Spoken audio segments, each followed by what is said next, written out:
पूर्णमदः पूर्णमिदं पूर्णात् पूर्णमुदच्यते पूर्णस्य पूर्णमादाय पूर्णमेवावशिष्यते।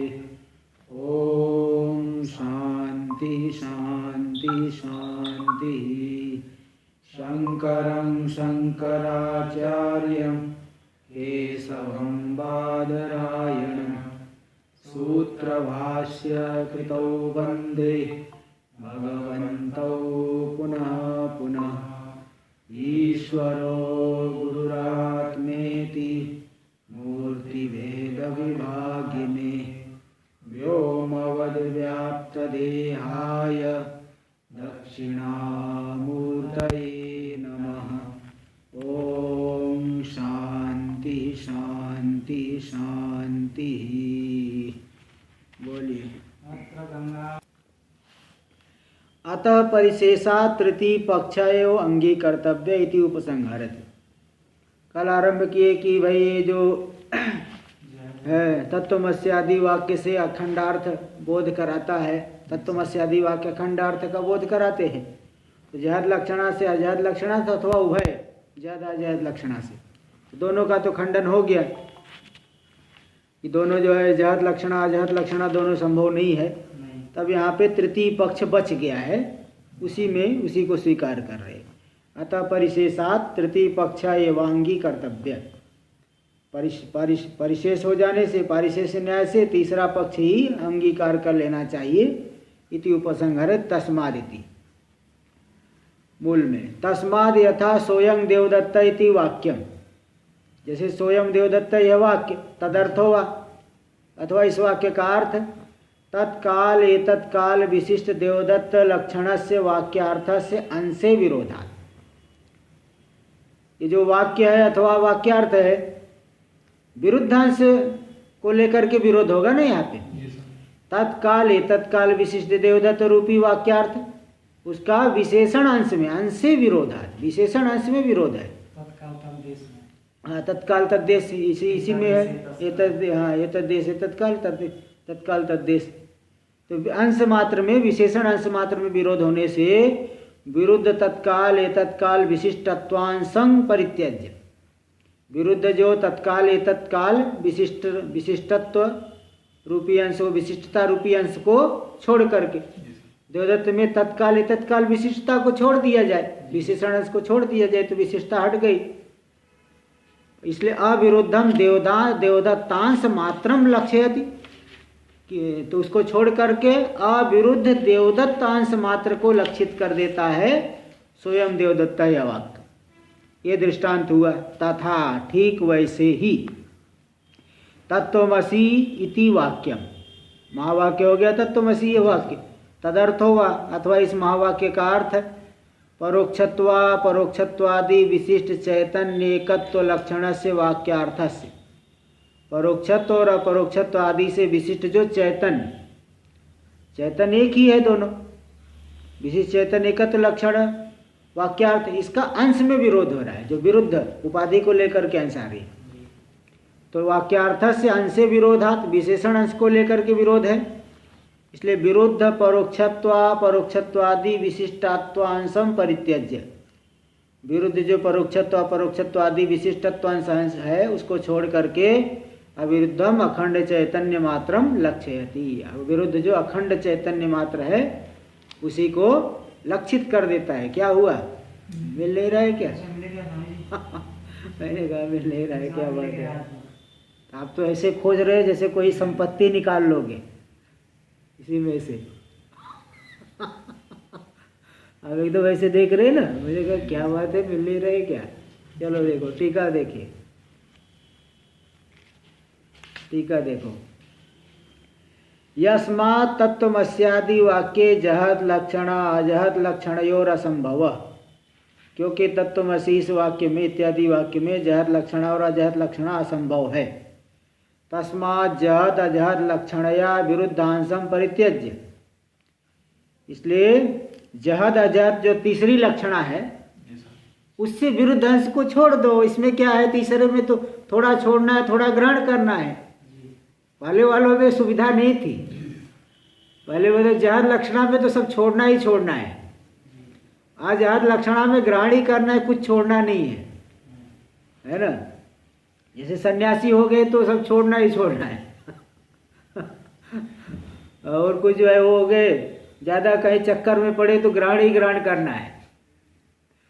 ज़्यादा चक्कर में पड़े तो ग्रहण ही ग्रहण करेंगे। तो बोले ऐसा नहीं, दोनों तरफ छोड़ो और त्यागो, कुछ छोड़ो कुछ त्यागो, कुछ ग्रहण करो।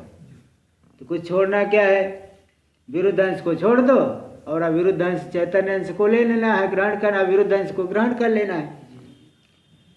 तो हाँ, जहर लक्षणा और अजहर लक्षणा का संभव है तस्माद, इसीलिए जो बच गया एक ही तो बचा है, जहद अजहर लक्षणा। उस लक्षणा के द्वारा विरुद्धांशम परित्यज्य, विरुद्ध अंश को तो छोड़ करके अविरुद्ध अखंड चैतन्य मात्रम लक्ष्यति, अविरुद्ध चैतन्य मात्र को लक्षित कर देता है। कौन? तत्वमसि वाक्य, तत्वमसि इत्यादि वाक्य। किस लक्षणा के द्वारा? जहद अजहर लक्षणा के द्वारा। इति योजना तत्र दृष्टान्तम वह यथा, इसमें दृष्टांत दिए जैसे सोयम देवदत्त यथा सोयम देवदत्त इति वाक्य। स्वयं देवदत्त इस वाक्य में प्राग उक्त जहद लक्षणा अजहद लक्षणयोर असंभवेन, पूर्व में जो दो लक्षणा कही गई जहद लक्षणा और अजहद लक्षण, वो दोनों वहाँ संभव नहीं है। इसलिए तदर्थस्य तत्काल तद्देश विशिष्टस्य एतत्काल एतद्देश विशिष्टस्य देवदत्त लक्षण वाक्यार्थस्य, है ना, क्योंकि उन दोनों का अर्थ है सोयम स और अयम। तो दोनों पदों को लेकर के क्या अर्थ आएगा? तत्काल तद्देश विशिष्ट, एतत्काल एतद्देश विशिष्ट। देवदत्त जो रूपी जो वाक्यार्थ है, उस वाक्यार्थ के एकस्मिन अंश, किस अंश में? तत्काल एतत्काल वैशिष्ट्य भागे। तत्काल और एतत्काल वैशिष्ट्य यानी संबंध, तत्काल एतत्काल जो वैशिष्ट्य का संबंध वाला भाग है, उस भाग में विरोध दर्शनार्थ, उसी वैशिष्ट्य भाग में ही वैशिष्ट्य संबंध रूपी भाग में विरोध देखे जाने से तत्परित्यागे न अविरुद्ध देवदत्त पिंड मात्रम लक्ष्यति, अविरुद्ध देवदत्त पिंड मात्र को लक्षित कर देता है इत्यादि। मानांतर विरोध इति उक्त न्याय ने, क्योंकि मानांतर विरोध ये जो लक्षणा का दिए थे ना, अभी 2-3 पेज पहले आया था ना, मानांतर विरोधे तो मुख्यार्थस्य परिग्रहे मुख्यार्थेन विना भूते प्रवृत्तिर लक्षणिष्यति। ये तो कल जो शुरू किए थे वही तो शुरुआत में ही था, कल वाले पाठ के शुरू में ही टीका में आ गया था। वो जो लक्षणा का लक्षण दिए थे श्लोक में, वाक्य वृत्ति का श्लोक नंबर 49 था, वो 49। मानांतर विरोधे तो मुख्यार्थस्य परिग्रहे, अन्य प्रमाण का विरोध होने पर मुख्यार्थ का जब ग्रहण नहीं करेंगे तो क्या करोगे? मुख्यार्थेन अविना भूते, मुख्यार्थ का जो अवश्यम भावी उससे संबंधित अर्थ है उसको ग्रहण कर लो। तीर प्रवाह को नहीं ग्रहण कर सकते तो तीर को ग्रहण कर लो, बगल में ही है वो, संबंधित है। इति उक्त न्याय ने, ये उसी उक्त न्याय से यानी लक्षणा के जो लक्षण है उसको लेकर के यहाँ पे आप विशिष्ट तो नहीं ग्रहण कर सकते तो पिंड मात्र को ले लो। ऐसे विशिष्ट जीव और ईश्वर को ग्रहण नहीं कर सकते तो दोनों में शुद्ध अंश को ले लो भाग त्याग लक्षणा के द्वारा। तथा तत्वमसि उक्तम अर्थम दार्ष्टान्तिकी योजयति तथा इति, उक्त कहे गए अर्थ को दार्ष्टान्तिक में जोड़ रहे तथा इति। तथा तत्वमस्यादि वाक्यस्यापि, तत्वमसि इत्यादि वाक्य भी परोक्षत्वादि विशिष्ट चैतन्य एकत्व लक्षण मुख्यार्थ प्रतिपादकत्वा संभवात्। परोक्षत्व अपरोक्षत्व आदि जो विशिष्ट चैतन्य एकत्व रूपी जो मुख्यार्थ प्रतिपादक तत्व उसमें संभव नहीं है, क्योंकि एक ही चैतन्य परोक्ष भी हो और अपरोक्ष भी हो। हाँ, दोनों में सर्वज्ञ भी हो असर्वज्ञ भी हो, ऐसा बन सकता है? नहीं होता है। तो ऐसे चैतन्य में एकत्व रूपी मुख्यार्थ का प्रतिपादक तत्वमसि नहीं हो सकता है। इसलिए जहद अजहद लक्षणया, जहद अजहद लक्षणा के द्वारा विरुद्ध परोक्षत्वादि वैशिष्ट्यांश परित्यागे, विरुद्ध जो परोक्षत्व और अपरोक्षत्वादि वैशिष्ट्य उन दोनों का संबंध, उस संबंध अंश का परित्याग करके विरुद्धाखंड चैतन्य मात्र प्रतिपादकत्व तस्य। अविरुद्ध जो अखंड चैतन्य मात्र अंश का प्रतिपादकत्व है किस वाक्य में? तत्वमसि इत्यादि वाक्य में। केवल तत्वमसि नहीं लेना, अयम आत्मा ब्रह्म, प्रज्ञानम ब्रह्म, और बहुत ऐसे वाक्य है जहाँ जहाँ जीव ब्रह्म की एकता बताई गई है, उन सभी को। चार ही नहीं, वो भी सब चार ही भी नहीं समझना, बहुत है, महावाक्य बहुत है। जैसे पूर्णमद पूर्णमिदम है ना, वो भी तो महावाक्य हो गया कि नहीं? जीव ब्रह्म की एकता ही बता रहे। तो चार मुख्य महावाक्य है और बहुत से हैं। हाँ, मुख्य चार अलग अलग वेदों का, चारों वेदों का एक एक ले लेते हैं, बाकी महावाक्य तो बहुत है, तो इसलिए बताए। ते पूरा हुआ। आगे अब महावाक्य के अर्थ का अनुभव वाक्यार्थ है।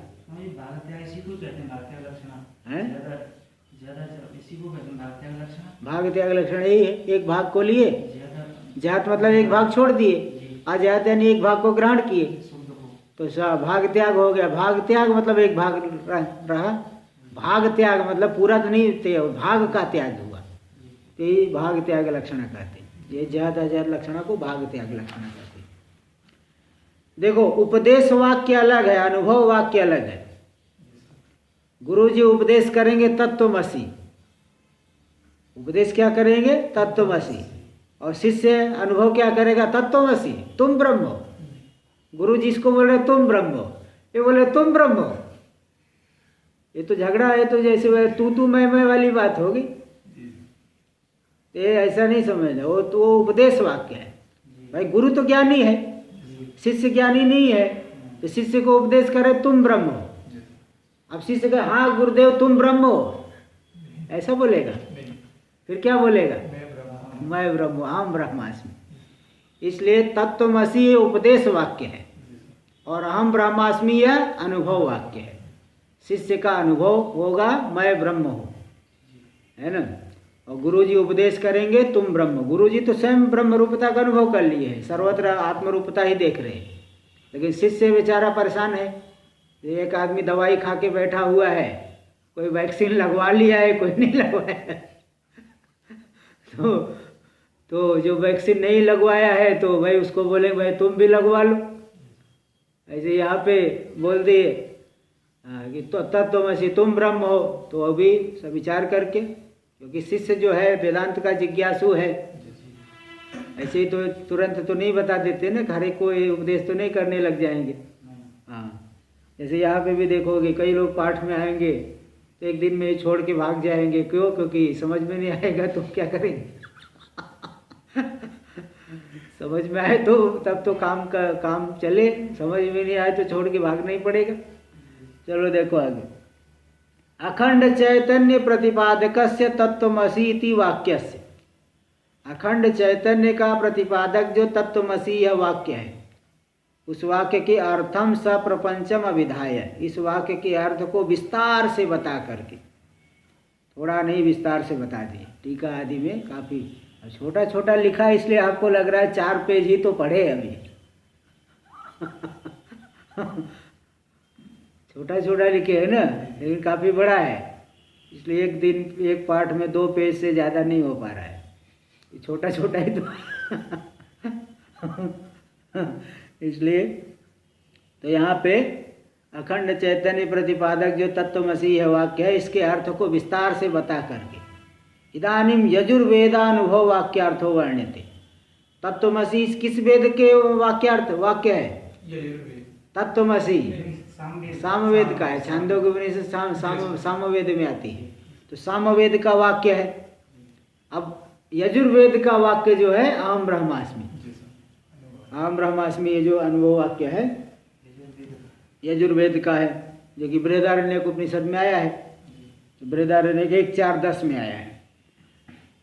इसलिए यजुर्वेद अनुभव वाक्यार्थो वर्ण्यते। यजुर्वेद अनुभव वाक्यार्थ है। अनुभव वाक्य इसको कहते हैं। शिष्य अनुभव करेगा अहम ब्रह्मास्मि, शिष्य ऐसा अनुभव नहीं करे तुम ब्रह्म हो, फिर तो ज्ञान नहीं हुआ है। हाँ, कि तुम ही ब्रह्म हो, मैं तो आप ही रहो महाराज। हम तो अपने इसी हाल में ठीक है, ऐसा नहीं है। इसको अनुभव वाक्य नहीं कहते। मैं ब्रह्म हूँ ऐसा अनुभव करेगा। इत्या अथाधुना, भाष्य मूल में देखिए, अथाधुना अधुना अहम ब्रह्मास्मि इति अनुभव वाक्यार्थो वर्ण्यते। तत्वमसि तो उपदेश वाक्य था, अहम ब्रह्मास्मि अनुभव वाक्य है। इस अनुभव वाक्य के अर्थ का वर्णन अब किया जाता है। हाँ जी बोलिए। अभी है ना, यही अधुना अहम ब्रह्मास्मि, यही वाक्य है यजुर्वेद का। वो तो सामवेद का है ना? नहीं नहीं, तत्वमसि सामवेद का था। आवाज नहीं आ रही गुरुजी, आवाज नहीं आ रही। आवाज पूरी तरह से चल रहा है, आपका फोन खराब है। मुझे तो आ रही है। वही तो बात है ना, यहाँ सिंबल पूरा मालूम पड़ रहा है मुझे। आप अपना ठीक करिए। है हाँ, वही तो बात है ना। चलिए देखिए, मालूम पड़ा राजू भाई? हाँ, बृहदारण्य का है। हाँ समझा। हाँ, तो यही अनुभव वाक्य हो गया अहम ब्रह्मास्मि। उपदेश वाक्य है तत्वमसि, तुम ब्रह्म हो, ऐसा उपदेश करेंगे। तो टीका में देखिए, गुरु मुखात नवकृत्व तत्वमसि वाक्य श्रवणात्। गुरु को मुख से श्वेत केतु नाम का जो ब्राह्मण बालक है, उसके गुरु जी पिताजी उपदेश कर रहे हैं। गुरु ही है भाई, उपदेश करने वाले गुरु होता है, वैसे पिता भी गुरु है। तो गुरु मुखात नवकृत्वस, कृत्व सुच प्रत्यय हो गया, कृत्व सुच। संख्या या क्रियाभ्या वृत्तिगण ने कृत्व सुच कृत्वस का कृत्वस बच जाता है, यानी इतनी बार। तो गुरु के मुख से नवकृत्व यानी 9 बार तत्वमसि मस्यादि वाक्य श्रवणा। तत्वमसि आदि से और युक्ति आदि भी ले लीजिए, उसमें हर एक में युक्ति भी दिखाए, उदाहरण दिखाए है। आदि वाक्य का श्रवण करने के अनंतर देहाद्य अहंकारांत जड़ पदार्थ सकल दृश्य विलक्षण। श्रवण से देह से लेकर के अहंकार पर्यंत जितनी भी जड़ पदार्थ है, सब के सब क्या है? दृश्य है। सभी देह से लेकर के अहंकार पर्यंत सब के सब दृश्य है, और दृश्य से विलक्षण है प्रत्येगात्मा। सकल दृश्य विलक्षण प्रत्येगात्म मन, जो प्रत्येगात्मा है, उस प्रत्येगात्मा जो प्रत्यक्षात्मा है, सर्वांतर है जीवात्मा। प्रत्येगात्मा प्रत्यक्षात्मा है, सर्वांतर है। उसका परमात्मा के साथ क्या है? अभेद। पर प्रत्येगात्मना शुद्धेन परमात्मना स एकत्व बोधानंतरम। सकल दृश्य वर्ग से विलक्षण जो प्रत्येगात्मा है, सर्वांतर है, उसका शुद्ध परमात्मा के साथ एकत्व बोध के अनंतर, है ना, अपने समय पर ब्रह्म रूप हो ऐसा बोध, इस बोध के अनंतर कश्चित अधिकारी लब्धावसर, कोई अधिकारी जो है लब्धावसर, अवसर जिसे आ गया, काल आ गया, जान लिया तो अनुभव का काल आ गया। सभी जो है उपाधि आदि का निराकरण कर लिया तो अनुभव का काल आ गया ना। तो लब्धावसरम सर्वोपाधि विनिर्मुक्तम, सभी उपाधि के संबंधों से विनिर्मुक्त सच्चिदानंद एक रसम, जो सच्चिदानंद एक रस है, उसको अनुभवेन जिज्ञासु, अनुभव के द्वारा जो जानना चाहता है, ज्ञातुम इच्छु है, वह आचार्योपदिष्टम अहम ब्रह्मास्मि इति वाक्यार्थम अनुस्मरण, आचार्य के द्वारा उपदिष्ट अहम ब्रह्मास्मि इति वाक्य के अर्थ का अनुस्मरण करते हुए स्वात्मानंदम अनुभवत, स्वात्मानंद का अनुभव करता है। मैं ही वह व्यापक ब्रह्म रूप हूँ, सच्चिदानंद हूँ, ऐसा अनुभव करता है। तत्प्रकार में वह एवं, उसी प्रकार को दिखा रहे हैं एवं इत्यादि ना। देख लीजिए, एवं आचार्येण अध्यारोपापवाद पुरस्सरम तत्वं पदार्थ शोधयित्वा। इस तरह से आचार्य के द्वारा अध्यारोप और अपवाद पूर्वक, देखो पूरा दिखाया ना, व्यष्टि समष्टि, स्थूल प्रपंच, सूक्ष्म प्रपंच, कारण प्रपंच, सब दिया है ना। अध्यारोप और अपवाद पूर्वक तत् और त्वम पदार्थ का शोधन करके। शोधन का मतलब क्या है? उपाधि में मिथ्यात्व का निश्चय करना, यही शोधन है। जो स्थूल शरीर है, सूक्ष्म शरीर, कारण शरीर, ये सब मिथ्या है। मिथ्यात्व का निश्चय करना यही शोधन हो गया। जितने भी अनात्मा है उनमें मिथ्यात्व निश्चय करना, यही है पदार्थ का शोधन। हाँ, तो पदार्थ तद और तम पदार्थ का शोधन करके उपाधि से विनिर्मुक्त जानना है, तो उपाधि में मिथ्यात्व दृष्टि करना है। तो शोधन करके वाक्येन अखंडार्थे अवबोधिते तत्वमसि इत्यादि वाक्य के द्वारा अखंडार्थ अवबोधित होने पर अधिकारी पुरुष को क्या अनुभव होगा? अहम ब्रह्मास्मि। अहम, अहम मतलब कौन? अहम, अहम मैं मतलब मैं जो पहले शरीर आदि अभिमान करने वाला था वह ब्रह्म हूँ। ब्रह्म मतलब नित्य शुद्ध बुद्ध मुक्त सत्य स्वभाव परमानंदानंता द्वयम ब्रह्म। देखो ब्रह्म का विशेषण हो गया। कैसा ब्रह्म हूँ? ब्रह्म अस्मि। कैसा ब्रह्म हूँ? जो नित्य है, शुद्ध, जिसमें कोई दोष नहीं, बुद्ध है, ज्ञान स्वरूप है, मुक्त यानी जिसमें कोई बंधन नहीं है, सत्य जो त्रिकाला बाध्य है, सत्य स्वभाव, परमानंद रूप है, अनंत परिच्छेद से रहित, अद्वयम अद्वितीय, ऐसा ब्रह्म मैं हूँ। इति अखंडाकाराकारिता चित्तवृत्ति उदेति। इस तरह से अखंडाकार से आकारित, अखंडाकार जो ब्रह्म उससे आकारित जो यानी उस ब्रह्म से आकारित मतलब ब्रह्म विषयक चित्तवृत्ति उत्पन्न होती है उसे। और वह पूरे चित्तवृत्ति जो है पूरे अज्ञान उसके कार्य को बाधित करके स्वयं भी विनष्ट हो जाएगी, बताएंगे। पहले यहाँ तक टीका में देखिए। तो हाँ, तत्प्रकार एवं इत्यादि एवं संक्षेपेण वर्ष वक्षमाण प्रकारेण अधिकारिण चित्तवृत्ति रुदेती संबंध। अधिकारी को चित्तवृत्ति अखंडाकाराकारित चित्तवृत्ति उत्पन्न होती है। कब उत्पन्न होती है भाई? अभी तक तो मुझे नहीं हुआ है। कोई सोचेगा चित्त बोले ब्रह्म विषय चित्तवृत्ति बनती है, कब बनती है जरा मुझे भी बता दो। 5-6 साल से तो मैं भी कई ग्रंथ पढ़ चुका हूँ। तब बता रहे देखो कब उत्पन्न होती है। कदा इति अपेक्षायाम बता देख आचार्येण जब अध्यारोप अपवाद पुरस्सरम तत्पदार्थ तम पदार्थ का शोधन करा करके, शोधयित्वा ना शोधन करा के लेना, शोधन का शोधयित्वा यानी उनके आचार्य ने शोधन करवा के उसको ब्रह्म का बोधन करा दिया। आचार्येण अविषये असंगे निष्कल चैतन्य, जो अविषय है, असंग निष्कल चैतन्य है, उस चैतन्य में शश श्रृंगायमान अविद्या अहंकार आदि शरीरांत मिथ्या पदार्थम अध्यारोप तदपवाद पुरस्सरम, उसी चैतन्य में शश श्रृंग के समान जो अविद्या है, अविद्या भी कोई पारमार्थिक वस्तु है क्या? शश श्रृंगायमान मतलब शश श्रृंग के समान तुच्छ है, खरगोश की श्रृंग के समान तुच्छ है। ऐसी अविद्या के द्वारा अहंकार आदि से लेकर के शरीर पर्यंत जो मिथ्या पदार्थ, इन सब का अध्यारोप कहाँ हुआ है? अध्यारोप दिखा करके निष्कल चैतन्य में, और तद अपवाद, इसका अपवाद भी दिखा दिए। अध्यारोप और इसका अपवाद पूर्वक,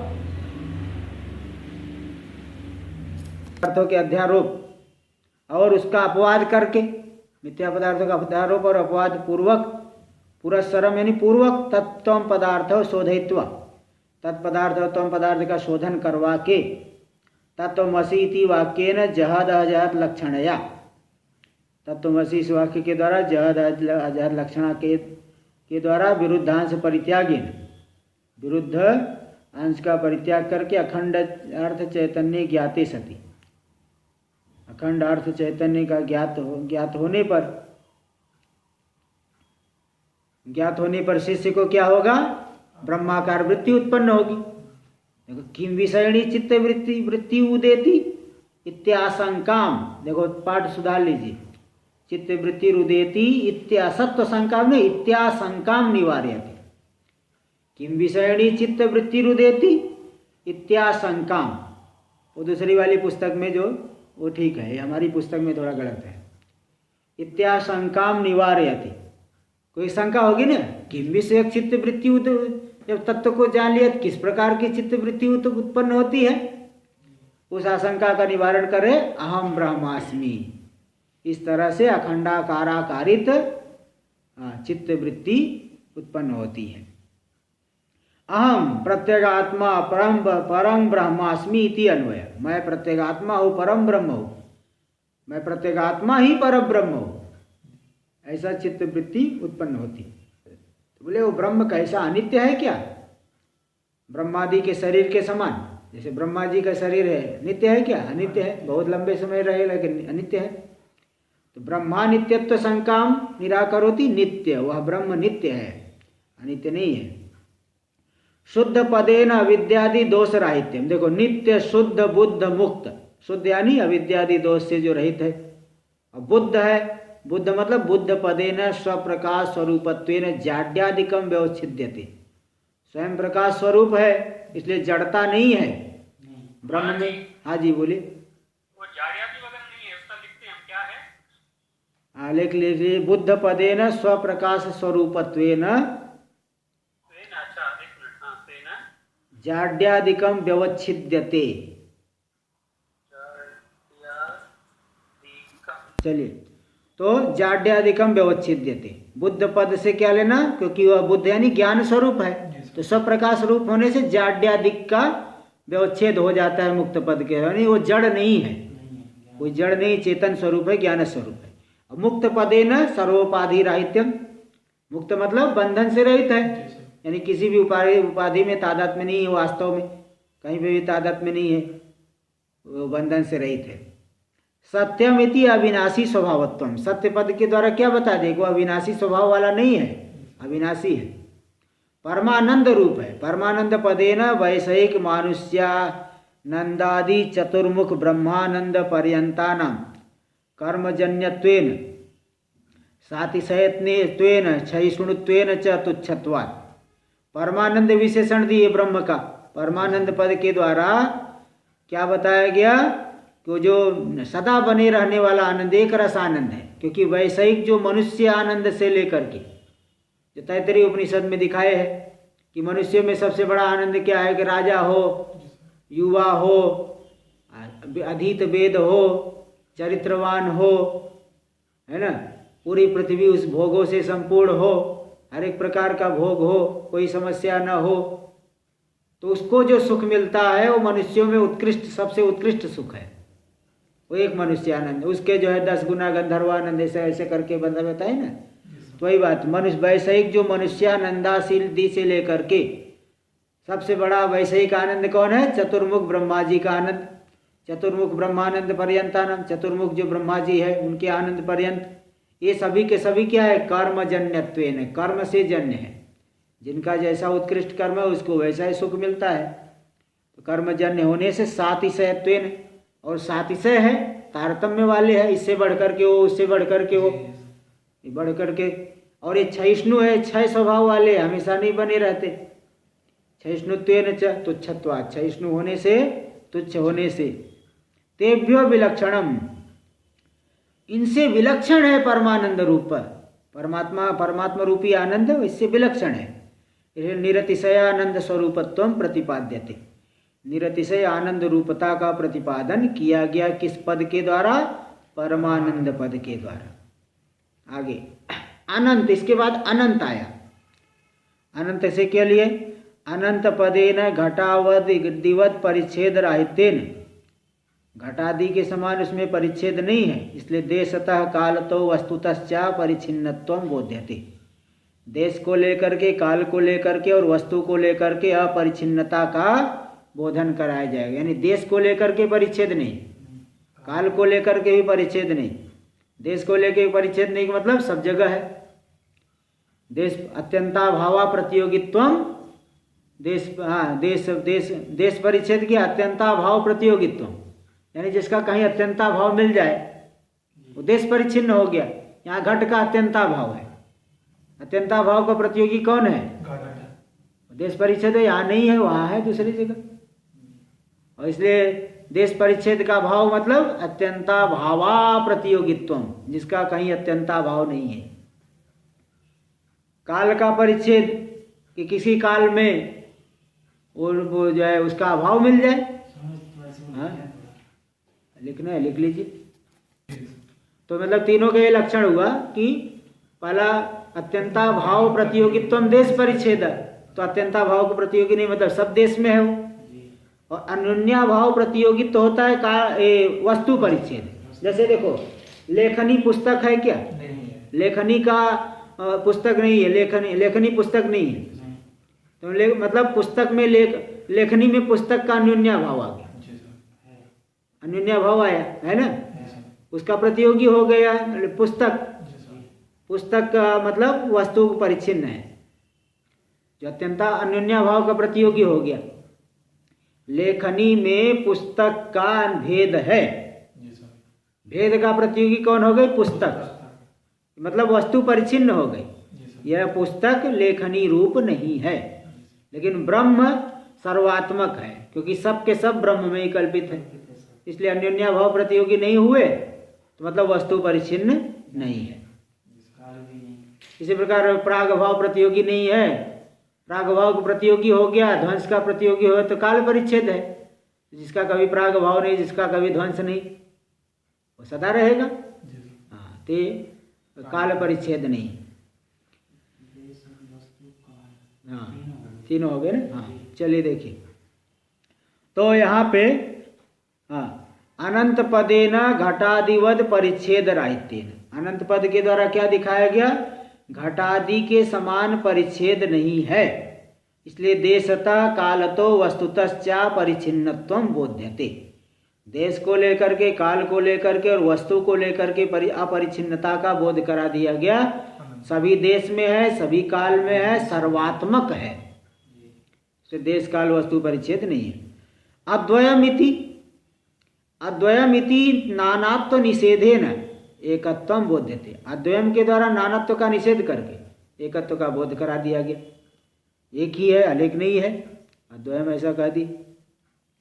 आगे, ननु यथा दीप प्रभा आदित्य मंडलम न व्याप्नोति न च प्रयोजनमस्ति तथा नित्य शुद्ध स्वप्रकाशम आत्मानं जड़ाचेत वृत्ति कथम विषय कृत्य उदेति किम प्रयोजनम च। यहाँ शंका हो रही, जैसे दीप की प्रभा आदित्य मंडल तक जाएगी क्या? दीप की प्रभा तो थोड़ी दूरी रहेगी, तो दीप की प्रभा आदित्य मंडल तक जाती है, और चली भी जाए तो उसका कुछ प्रयोजन है क्या? कोई प्रयोजन? आदित्य बताओ इतना प्रकाश है, थोड़ा सा वो आ गया जरा सा, हाँ, कि जैसे पानी के बीच में डूब रहे हैं, पानी पी रहे हैं और ऊपर से एक जरा सा छोटी सी बूंद गिर जाए मुंह में, तो उसका कुछ प्रयोजन है क्या? पहले से ही पानी पी के बैठे ऐसे करने लगे, तो से ऊपर से एक बूंद पानी गिर गया मुंह में, कुछ प्रयोजन है? प्यासे के लिए प्रयोजन है। तो दीप प्रभा आदित्य मंडल में पहुंच जाए, व्याप्त हो जाए, ये तो होता नहीं, और चली भी जाए तो प्रयोजन भी नहीं है। क्या प्रयोजन है भाई? जो स्वयं प्रकाश है, इतना उत्कृष्ट प्रकाश वाला है, तो दीप की प्रभा का वहाँ क्या प्रयोजन है? कोई प्रयोजन भी नहीं है। तथा नित्य शुद्ध प्रकाश स्वप्रकाशम आत्मानम, इसी प्रकार जो नित्य शुद्ध स्वयं प्रकाश आत्मा है, उसको व्याप्त, उसको जो है उस आत्मा को जड़ा चित्त वृत्ति कथम विषय कृत्य उदेति। तो जड़ जो चित्त वृत्ति है, कह रहे ब्रह्माकार वृत्ति बनती है। भाई वृत्ति जड़ है, जो स्वयं प्रकाश ब्रह्म को विषय करके कैसे उत्पन्न होगी वो? और प्रयोजन क्या है? स्वयं प्रकाश के लिए क्या प्रयोजन है? हाँ, किम प्रयोजनम च, जैसे बता दिए ना कि दीप की प्रभा आदित्य मंडल तक नहीं जाती, और जाने का कोई प्रयोजन भी नहीं। इसी प्रकार चैतन्य स्वयं प्रकाश है, उस चैतन्य को विषय करके वृत्ति कैसे उत्पन्न होगी और प्रयोजन क्या है? इति च इत्याशंक्याह सातु, ऐसी आशंका को उत्थापन करके दोनों ही शंकाओं का समाधान करने के लिए करे सातु। सा मतलब अखंडाकारा चित्तवृत्ति, चित्त प्रतिबिंब सहिता सती, है ना, उसी चित्त प्रतिबिंब से सहित होकर के, यानी उसी चित्त वृत्ति में ब्रह्म प्रतिबिंबित होकर के, परमात्मा आत्मा प्रतिबिंबित होकर के प्रत्यग अभिन्नम अज्ञातं परम ब्रह्म विषयी कृत्य, प्रत्यग यानी जीव जो है प्रत्यक्ष चैतन्य, उससे अभिन्न जो अज्ञात परब्रह्म परोक्ष चैतन्य परब्रह्म, इनको प्रत्यग अभिन्न अज्ञात परब्रह्म को विषय बना करके तदगता ज्ञानम एवं बाधते, उस चैतन्यगत अज्ञान को क्या करती है चित्तवृत्ति? बाधित कर देती, आवरण को दूर कर देती। तो जब अज्ञान बाधित हो गया तो अज्ञान का कार्य पूरा का पूरा जगत भी बाधित हो जाएगा। हाँ, तदगत अज्ञानम एवं बाधते तदा पट कारण तंतु दाहे, तो उस काल में पट का कारण जब तंतु जल गया, तो पट बचेगा क्या? तो पट दाहवत, तंतु के जलने पर पट नहीं रच जाता, पट का भी दाह हो जाता है। इसी प्रकार अखिल कारणे अज्ञाने बाधिते सति, पूरे के पूरे अखिल ब्रह्मांड का कारण अज्ञान, पूरे प्रपंच का कारण अज्ञान जब बाधित हो गई तो तत्कार्यस्य अखिलस्य बाधितत्वात्, उस अज्ञान का कार्य जो अखिल है जड़ पदार्थ सब के सब बाधित हो गए। इसलिए तद अंतर्भूता अखंडाकारा कारिता चित्तवृत्तिरपि बाधिता भवति। तो उसी अखिल कार्य के भीतर चित्तवृत्ति भी क्या है? चित्तवृत्ति भी अज्ञान का ही कार्य है। अज्ञान के कार्य अंतःकरण का कार्य है, इसलिए वो अभी अज्ञान का कार्य है। जब अज्ञान ही नष्ट हो गया तो खुद भी नष्ट हो गई है। इसमें कथक रजो दृष्टांत है, निर्मली का बीज पूरे कचरे को लेकर के स्वयं भी बैठ जाएगा, स्वयं बैठ जाएगा। तो इस तरह से चित्तवृत्ति रपि बाधिता भवत, चित्तवृत्ति जो है वह भी बाधित हो जाती है। टीका में देख लीजिए। तो यहाँ सातु सा चित्तवृत्ति न शुद्ध ब्रह्म विषयणी, वह चित्तवृत्ति है शुद्ध ब्रह्म को विषय नहीं करते, किंतु अज्ञान विशिष्ट प्रत्यग अभिन्न पर ब्रह्म विषयणी, किंतु अज्ञान से विशिष्ट जो प्रत्यग अभिन्न ब्रह्म है, जीव से अभिन्न जो पर ब्रह्म, उसको विषय करती है, यानी ईश्वर। प्रत्यग अभिन्न पर ब्रह्म ईश्वर विषयणी, इन दोनों है ना, प्रत्यक्ष से अभिन्न जो पर ब्रह्म को विषय करने वाली। अच्छा, शुद्ध को विषय नहीं करती, प्रत्यग ज्ञान विशिष्ट जो प्रत्यग अभिन्न पर ब्रह्म को विषय करने वाली। साच चैतन्य प्रतिबिंब संबलिता सती, वही चित्तवृत्ति क्या है? चैतन्य के प्रतिबिंब से संबलित होकर के, मिश्रित होकर के, यानी चिदाभास, उसमें चित्त का प्रतिफलन होगा, चैतन्य प्रतिबिंबित हो गए, आत्मा का प्रतिबिंब पड़ेगा। तो चैतन्य प्रतिबिंब से संबलित होकर के चैतन्यगतम अज्ञानम निवर्तयति, चैतन्यगत अज्ञान को निवृत्त कर देगी। तस्या चैतन्यावारक अज्ञान निवृत्ति रेव प्रयोजनम, इसलिए उस वृत्ति का क्या प्रयोजन है? चैतन्य को ढकने वाले अज्ञान को निवृत्त करना, यही उस वृत्ति का प्रयोजन है। हाँ जी बोलिए। ये स्पष्ट नहीं हुआ अभी लास्ट वाली पंक्ति। क्या? कौन सा? शुद्ध ब्रह्म को ही करेगी ना वो तो। हाँ, नहीं शुद्ध, ये बोल रहे हैं कि मतलब भेद कहाँ दिख रहा है ना, जीव ब्रह्म में भेद दिख रहा है ना। का ज्ञान विशिष्ट जो प्रत्यग अभिन्न पर ब्रह्म, जीव से अभिन्न पर, क्योंकि जीव और ब्रह्म का भेद ज्ञान हो रहा है। अब बता रहे, पूरा प्रक्रिया दे रहे हैं कि भाई जीव से अभिन्न पर ब्रह्म को विषय करती है, तो इसलिए वहाँ पे क्या करेगी?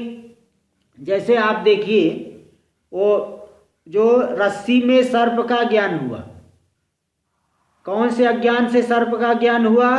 रज्जु अवच्छिन्न चैतन्य निष्ठ अविद्या से सर्प का वहाँ विक्षेप हो रहा है। रज्जु अवच्छिन्न चैतन्य निष्ठ अविद्या का कार्य है वो भ्रांति, सर्प ज्ञान। इसलिए जब वहाँ पे ये रज्ज्वाकार वृत्ति बनेगी, नहीं ये तो रस्सी है, तो रज्ज्वाकार वृत्ति क्या करेगी? उस अज्ञान को दूर करेगी, रज्जु अवच्छिन्न चैतन्य निष्ठ अविद्या को दूर करेगी।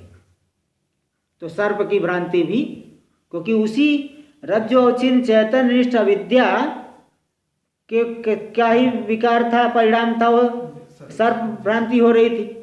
अब जब वृत्ति बनी रज्ज्वाकार, क्या रज्जु है, हाँ, नायम सर्प किंतु रज्जु रेव, ते रज्ज्वाकार जो वृत्ति बनी और रज्जु अवच्छिन्न चैतन्य निष्ठ अविद्या को नष्ट कर देगी। इसी प्रकार यहाँ पे जीव अलग है, ब्रह्म अलग है, इस तरह से अज्ञान है, भेद का ज्ञान है, भेद ज्ञान हो रहा है, अज्ञान है। इसलिए जीव से भिन्न ब्रह्म विषयक वृत्ति है, मतलब उसको क्या ज्ञान है, इसलिए उसको तद विषय का ज्ञान है। तो जब ये जीव से अभिन्न ब्रह्म विषयक ज्ञान होगा, इस अज्ञान चैतन्य निष्ठ उस दोनों के भेद विषय का अज्ञान को नष्ट करेगा। अज्ञान को नष्ट कर दिए तो ब्रह्म तो शुद्ध है ही, आत्मा तो शुद्ध एक ही है, उसमें तो भेद नहीं है, वो तो औपाधिक रूप है। तो जब अज्ञान ही नष्ट हो गया, उपाधि को लेकर के निवृत्त हो गया, संपूर्ण उपाधि को लेकर निवृत्त हुआ, औपाधिक धर्म भी निवृत्त हो गए, तो केवल शुद्ध ब्रह्म बचा, वृत्ति भी नष्ट हो गई, शुद्ध ब्रह्म बचा। देखो अब इसी को दे रहे आगे, जैसे यहाँ बताए कि हाँ, तो जो जैसे तंतु जल गया तो पट का दाह होने के समान, अखिल कारणे बाधिते तत्कार्य से अखिल से बाधितत्वात्। ये दिए मूल में, टीका में देख लीजिए आगे दे रहे। अच्छा, टीका में दे दिए कि सातु चैतन्य प्रतिबिंब संबलिता सती, वह जो अज्ञान विशिष्ट प्रत्यग अभिन्न पर ब्रह्म विषयक चित्त वृत्ति है, चैतन्य के प्रतिबिंब से विशिष्ट होकर के चैतन्य गतम अज्ञानम निवर्तयति, चैतन्यगत अज्ञान को निवृत्त करेगी। तस्यास चैतन्यावारक अज्ञान निवृत्ति रेव प्रयोजन, वो जो है वृत्ति का प्रयोजन क्या है? चैतन्य को ढकने वाला जो अज्ञान, उस अज्ञान की निवृत्ति करना ही वृत्ति का प्रयोजन है, इत्यर्थ। ये वृत्ति का यही प्रयोजन है। कहा था ना, वृत्ति का प्रयोजन क्या है? तो वृत्ति का प्रयोजन ये है कि चैतन्य को ढकने वाले अज्ञान को नष्ट करना, यही प्रयोजन है। आगे हम लोग अगले पाठ में करेंगे, अभी 3 दिन अध्याय रहेगा। ओम पूर्णमदः पूर्णमिदं पूर्णात् पूर्णमुदच्यते पूर्णस्य पूर्णमादाय पूर्णमेवावशिष्यते। ओम शांति शांति शांति। शंकरं शंकराचार्यं केशवं बादरायणं सूत्रभाष्य कृतौ वंदे भगवन्तौ पुनः पुनः। ईश्वरो गुरुरात्मेति मूर्तिभेदविभागिने व्योमवद्व्याप्तदेहाय दक्षिणामूर्तये नमः। ओम शांति शांति शांति।